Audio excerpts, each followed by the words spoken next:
muling binangga ng magkasintahang James Reid at Issa Pressman, ang kanilang bashers, nang ibalandra nila kamakailan, ang kanilang sweet, romantic shots sa event ng Preview Ball 2023.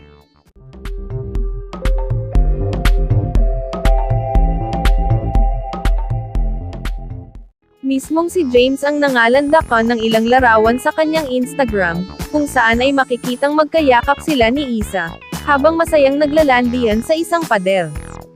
Nakayakap si James kay Issa, paharap sa kanya, samantalang tawang-tawa naman si Issa na nakahawak sa lips ng boyfriend.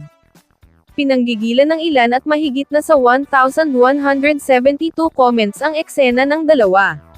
Marami naman ang hindi tanggap na masaya sina James Reid at Issa Pressman sa kanilang relasyon. Komento ng iba, wala talaga silang spark, mukha silang trying hard na masaya.